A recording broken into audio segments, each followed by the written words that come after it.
search for logic. I should not look for it among the English upper class.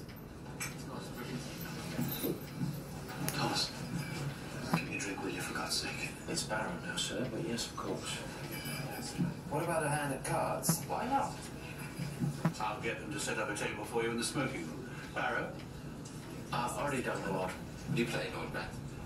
I don't think so, not tonight. Do you ever play? Oh, I used to. Tonight I'd rather be with you. It's no trouble. We have plenty of horses and Papa will be delighted. Have you anything to ride in? We packed it all just in case. No, that settles it. I'll send a message to the stables tonight. Will you come out with me? Actually, I might. I haven't been in the saddle for ages. I'll be stiff as a board the next day. Would anyone else like to go riding tomorrow morning? Sir John? Mr. Sampson? Edith? Do you ride? Not if I don't have to.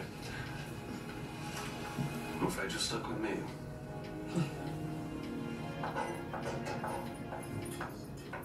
Why on earth are you doing that at this ungodly hour? Where are the girls? I sent them to bed.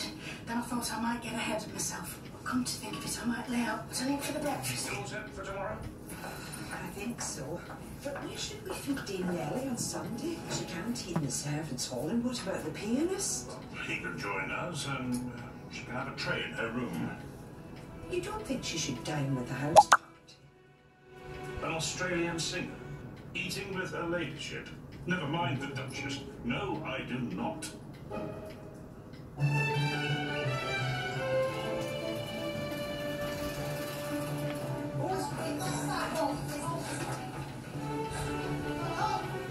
Mr. Wolseley?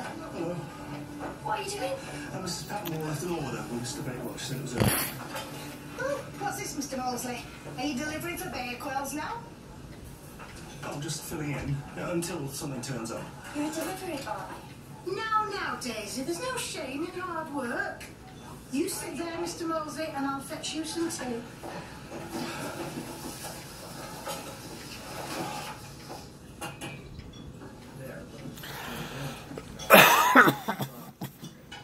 You played late. I hope you didn't think me rude for going to bed. No, not a bit. How was the game?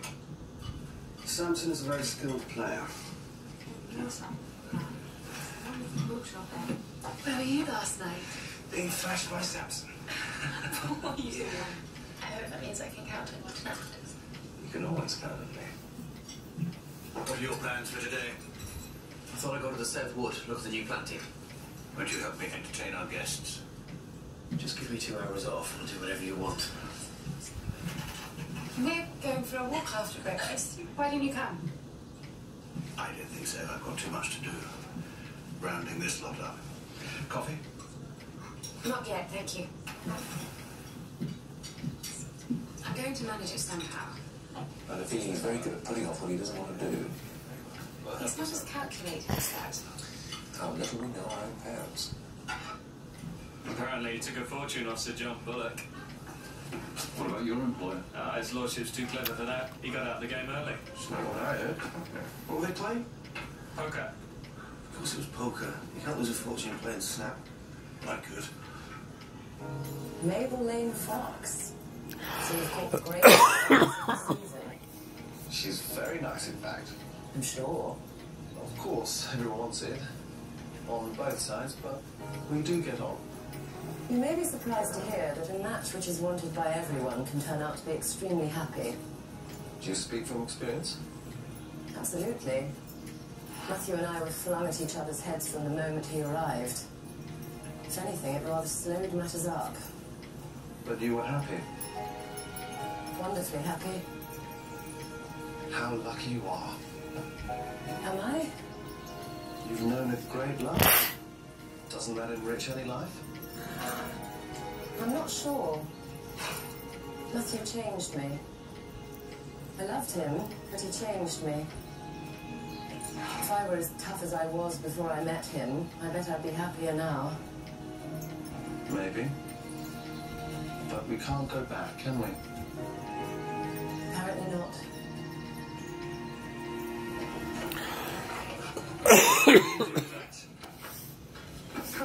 dry it on the stove, then put it into muslin bags. Old Lady Gillingham's maid just buys it in packets. Perhaps she's not a country girl. Well, judging by you, she's the poor fauna. You've plenty of time for chatter? You can blame me. I'm afraid it's a failing of mine. I do blame you.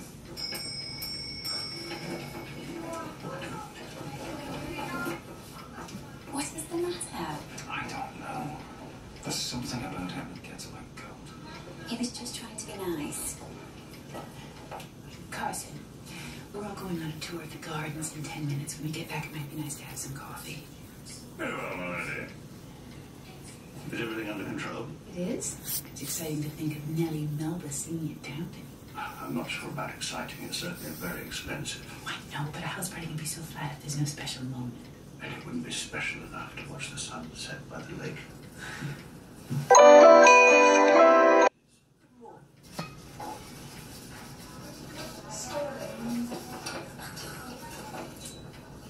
What is it?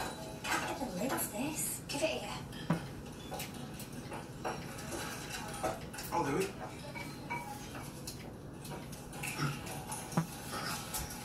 I'll stand back. It's a little man handle it. Come on. I wonder what happened to that real man. See? Told you I was master here. Oh, did you just show off? I hope myself, thank you very much. Well, you'll mend, which is more than I can say for that job.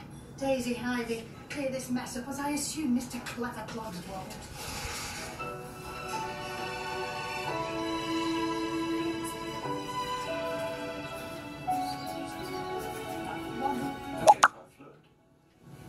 You're taking German lessons? I'm going to live there.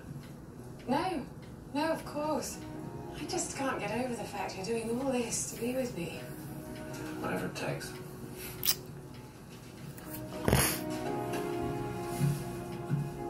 Michael was admiring the library. It's marvellous. Edith tells me there's a Gutenberg Bible. Yes, it's a shame our librarian, Mr. Patterson, isn't here. He's the only one who knows where anything is. Well, if you'll excuse me, I must go and sort out the wine for tonight. He doesn't approve of me. He doesn't know you. Nor is he likely to. Serve the Margot at dinner and keep the oat brilliant for tomorrow. No, the 99 if we have enough. I want to go out with a bang. And you can choose the white. Very good, my lord. One thing, her ladyship has been kind enough to invite the servants to hear Dame Nellie tomorrow evening. It's a rare opportunity for them. She's very generous. But I wondered, what are we to do about the kitchen staff? Why? Do you fear the corrupting influence of opera? Not at all, my lord. But before the war, they wouldn't usually have been included. Oh, I think we must bend that far, Carson. Modern times and all that. As you wish, my lord. I've arranged for Dame Nellie's accompanies to sleep with the male servants. Well, I doubt he'd expect to sleep with the female ones. And Dame Nellie will have dinner in her room. Very good. Whatever you think. At 11 now, we're hearing from the South Florida student who was bitten during a photo op. The moment that shark clamped onto her arm and pulled her underwater, it was caught on camera. And our Janine Stanwood joins us live from Miami with this shark tale. Janine. Calvin Lurie, she is a student here in Miami. She's a model. She says she loves the water, but she has no idea that swimming and posing for a picture would hurt. It's an amazing experience. 19-year-old Katerina Zarutsky, a nursing student at UM, says she was swimming with nurse sharks on vacation in the Bahamas. I'd seen all these photos, so I totally thought it was okay. When, in an instant, it all changed. All of a sudden, I just felt like 15 different people were squeezing on my wrist really, really hard. A shark clamping down on her wrist. Her boyfriend's father taking photos, capturing that very moment. Next thing I knew, I was underwater and I felt this, and then adrenaline just kicks in. She covers her bleeding wrist and rushes to dry land. The man who owns the marina says nurse sharks are normally docile, but says those sharks could have been feeding, so Katerina's exposed fingers and limbs tempting. Even now, it hurts here. Katerina, who still has some scars, says she's always had a healthy respect for nature, but even more so now. You really... No swear words in here, thank you very much. Unless I'm doing the swearing. What's going on? Why are you upstairs? Jimmy's hurt his wrist. He can't carry the tray. What? I'll do my best, Mr. Carson. Is something wrong? Why are you down here now? Who's in the dining room? back up. I just wondered what the delay was. Oh, no, that's not good. Mr. Barrow, you'll have to do it. Mr. Carson, must I remind you that I am the under butler? I don't care if you're the high cockalorum, you're a footman tonight.